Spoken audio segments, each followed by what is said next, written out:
Olá, eu sou o Rosemiro Sefstrom, filósofo clínico. Vamos conhecer um pouco como é que funciona o trabalho da filosofia clínica no ambiente organizacional. Apenas como introdução, a filosofia clínica é a filosofia acadêmica, em toda a sua história e conhecimento, estruturada e organizada para consultório, para o trabalho clínico voltado para trabalhos individuais. A estrutura da filosofia clínica, enquanto método, é bastante simples. A introdução do trabalho, o primeiro passo, começa com a busca de um partilhante, que é como chamamos a pessoa que busca atendimento filosófico clínico, pelo atendimento de um filósofo. Nesse primeiro momento, quando a pessoa busca o atendimento, o filósofo clínico faz a coleta daquilo que é chamado assunto imediato. Comparativamente, seriam os sintomas que uma pessoa leva até o médico, que justifica a busca pelo médico. Então, o filósofo clínico, bem como um médico, avalia com carinho e atenção esse assunto imediato, na busca de entender como é que a pessoa chegou até onde chegou e quais são as suas questões. Uma vez que ele entende estas questões, o filósofo clínico encaminha a historicidade, ou seja, ele pede à pessoa que conte sua história, desde as primeiras lembranças de pequeno, as primeiras lembranças que tiver, até os dias de hoje. Se possível, sem saltos temporais ou lógicos, e que siga uma sequência possível de o filósofo acompanhar. O filósofo também reitera, dizendo que não é necessário contar elementos de dor, de sofrimento, se a pessoa não se sentir assim à vontade, e que, se possível, aquilo que contar, quanto mais detalhado, melhor. A primeira historicidade usualmente é curta, contada em poucos minutos, 20, 30, 40 minutos. Para que o filósofo não tenha pouco conteúdo, ele utiliza dados divisórios, pega essa primeira historicidade, fraciona em pedaços menores e amplia a quantidade de conteúdo junto ao partilhante. Isso vai lá 3, 4 sessões com o filósofo.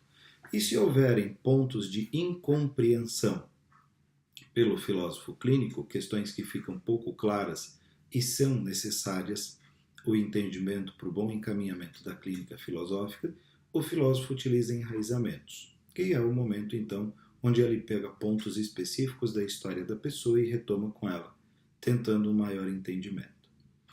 A historicidade é de suma importância que seja muito bem feita, uma vez que todo o trabalho filosófico clínico tem por base a historicidade da pessoa. Como a filosofia clínica trabalha com singularidade, ou seja, cada sujeito é único, e essa singularidade já se justifica na própria historicidade, o filósofo clínico precisa ter uma estruturação de historicidade bem feita, porque é a partir dela que vem o próximo passo, que é o trabalho de retaguarda do filósofo clínico, que é onde ele elabora o exame das categorias, ou seja, como que a pessoa está no meio onde ela vive, ou seja, a pessoa em relação ao meio, falando aqui em tempo, lugar, relação e circunstância. Ele também elaborará a estrutura de pensamento, são 30 tópicos. Ele pega os conteúdos literais da historicidade da pessoa e vai alocando dentro dessa estrutura. A partir disso, ele vai entendendo qual é a conversação entre os conteúdos, qual é o peso subjetivo de cada conteúdo, qual conteúdo desses tem potencial choque com outros conteúdos, ou uma inadequação, falta de maturação, e assim por diante. Então, e a partir da estrutura, e após a estrutura de pensamento, ele vai verificar quais são os submodos informais que a pessoa utiliza. Quais são as ferramentas que ela utiliza para conduzir o seu dia? São 32 submodos, que podem se combinar, que podem ser utilizados separadamente ou, inclusive, sofrer derivações.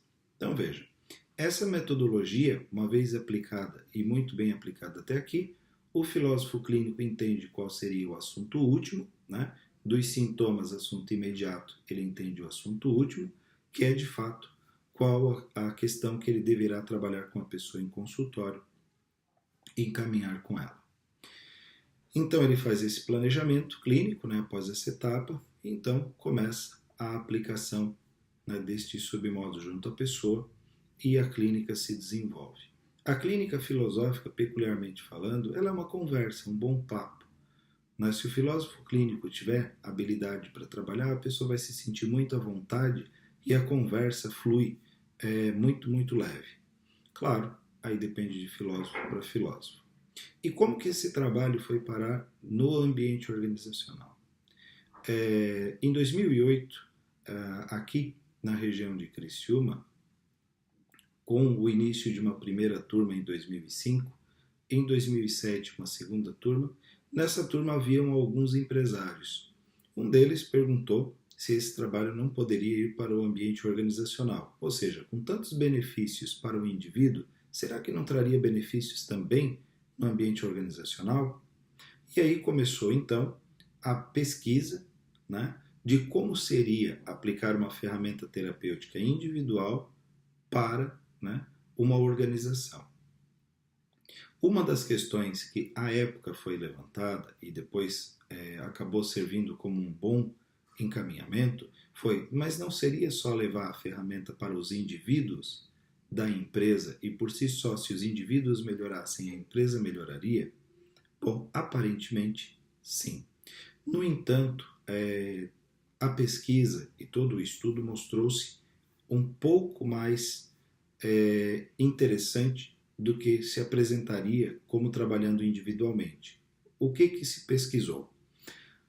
Começamos então de uma maneira bastante simples. Começamos a montar estruturas de pensamento individual, ou seja, montar perfis filosóficos clínicos individuais dentro de uma única empresa.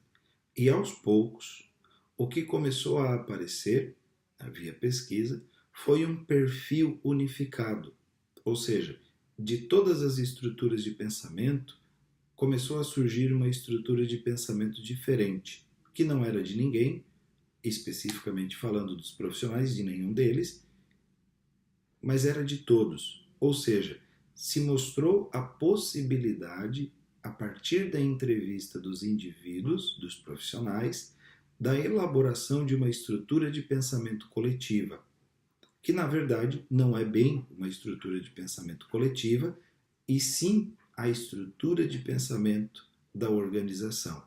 Em outras palavras, o perfil filosófico clínico organizacional. Essa maneira de fazer surgiu a partir de bastante pesquisa, a partir de muito estudo. No entanto, quando o filósofo clínico conduzia as entrevistas individuais e, aos poucos, montou essa primeira estrutura de pensamento organizacional, surgiu também a questão: ok, temos agora então uma estrutura de pensamento organizacional. E como é que fica a aplicação das ferramentas filosófico-clínicas? Muito bem. Assim como a pesquisa para a elaboração da estrutura, também a pesquisa para a aplicação de submodos. E do mesmo modo se mostrou muito, muito eficaz. Ou seja, agora o filósofo clínico organizacional, ele não atua mais especificamente sobre os indivíduos, mas ele monta uma estrutura de pensamento organizacional, bem como aplica submodos que têm condição de fazer com que as mudanças também sejam nessa estrutura de pensamento organizacional. Quando isso acontece, né, a pessoa, o sujeito, ele não é mais entendido como uma parte da empresa, ele é a empresa, ou seja, o sujeito está diluído numa estrutura de pensamento muito maior. Quais foram os benefícios que nós conseguimos encontrar já nesse primeiro momento? Primeiro, os perfis individuais comparados com o perfil organizacional. Começou a se perceber que quando o perfil organizacional vai ficando cada vez mais claro, se começa a perceber quais são as pessoas que têm o perfil da empresa e quais são as pessoas que não têm o perfil da empresa. Então, muitas vezes você encontra no ambiente organizacional pessoas motivadas, que querem crescer, que têm toda a intenção de fazer carreira, no entanto, não têm o perfil da organização. ou seja, não tem o perfil adequado para estar em interseção com aquela organização. Nestes casos, usualmente ocorrem atritos ou a pessoa faz um esforço danado e não consegue resultados. Em outros casos, acaba saindo. Então, essa comparação, não no sentido de dizer que existe um perfil certo ou um perfil errado, mas de dizer qual é o melhor perfil para entrar nessa empresa e estabelecer uma interseção que seja saudável e produtiva aos dois. Outra questão que começa a aparecer, os processos seletivos. Quando um processo seletivo é feito, a pessoa que faz, que conduz as entrevistas, ela tem claro para si o perfil da organização? Ela tem claro para si quais são as pessoas, pelos perfis individuais, que têm uma maior probabilidade de permanecer na empresa, de formar interseção com a empresa e com os colaboradores que aí estão? Essa foi uma outra questão que se identificou. Em muitos casos, o RH da empresa contrata buscando o melhor profissional, buscando os melhores talentos e esquece que, em muitos casos, tecnicamente, a própria empresa instrumentaliza ou possibilita a instrumentalização enquanto já profissional da empresa. E que, na verdade, o que interessa da contratação é o perfil mais adequado, que, se de fato for mais adequado, o restante, que é treinamento, possivelmente a pessoa vai fazer e muito provavelmente a pessoa o aprenderá, uma vez que tem o perfil correto. Outra questão, ainda que conseguimos identificar, não só o perfil da empresa, falando organizacionalmente, mas também a cultura da empresa. Qual é o perfil cultural que a empresa tem? Algumas vezes a empresa em si não tem atenção à sua cultura e acaba tomando decisões, tendo atitudes que se desautorizam, né? E aí a empresa acaba pagando um preço um tanto mais caro, né? Então, essa é uma outra questão. Quando a gente consegue entender com clareza qual é o perfil cultural da empresa, você também consegue, não só pelo perfil individual e o perfil da empresa, mas pelo perfil cultural da empresa e da pessoa que está procurando a vaga ou que já está no ambiente organizacional, se esse perfil cultural é compatível, né? Então vejam, olha que interessante, a gente tem primeiro um perfil individual, que é essa estrutura de pensamento, vulgarmente chamada, nós temos um perfil organizacional, que seria uma estrutura de pensamento organizacional, e nós temos então um perfil cultural. Vejam, são 3 filtros até aqui. Se a pessoa tem o perfil individual adequado, que tem interseção, e um perfil cultural adequado, que tem, de fato, aderência ao perfil cultural da empresa, muito provavelmente os resultados serão positivos e não haverão dificuldades. Aqui, o próprio gestor, aos poucos, começa a olhar para a empresa como um indivíduo, né? Ou seja, a empresa passa então a ser entendida como um sujeito, como um partilhante para o filósofo clínico. E também, a partir do entendimento do próprio gestor, a empresa também passa a ser para ele um sujeito com o qual ele trabalha e precisa ter conhecimento para aplicar os submodos da maneira correta. Alguns dos benefícios. Quando uma empresa, uma organização contrata com base no perfil correto, não do profissional, mas o perfil da empresa, ou seja, a base, o ponto de partida é o perfil da própria empresa, as pessoas tendem a vir e permanecer e se desenvolver mais rápido e produzir mais. Ou seja, o sujeito não vem para um ambiente estranho onde ele precisa fazer força para conviver. O sujeito vem para um ambiente onde rapidamente se sente acolhido, se integra com maior facilidade e muito mais rápido consegue produzir e entregar resultados. Outra questão é o tempo de permanência na empresa usualmente é maior. O engajamento também é maior. E, inclusive, os momentos de saída, demissão ou desligamento são muito mais simples, Mesmo quando desligadas, as pessoas saem felizes, contentes por terem passado o tempo na empresa. Ou, quando entendem que não estão mais produzindo o suficiente, pedem o desligamento, entendem que o seu tempo passou e que precisam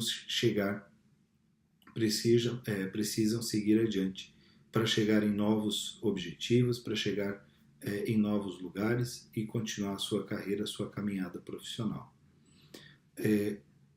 Para não estender demais e também não tornar um pouco cansativo, aqui o filósofo clínico monta o perfil da empresa, a estrutura de pensamento organizacional e passa a trabalhar com a empresa.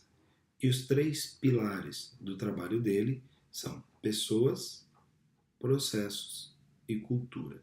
Se isso tudo estiver bem alinhado, é muito provável que o trabalho filosófico clínico organizacional terá bons resultados. Era só. Obrigado.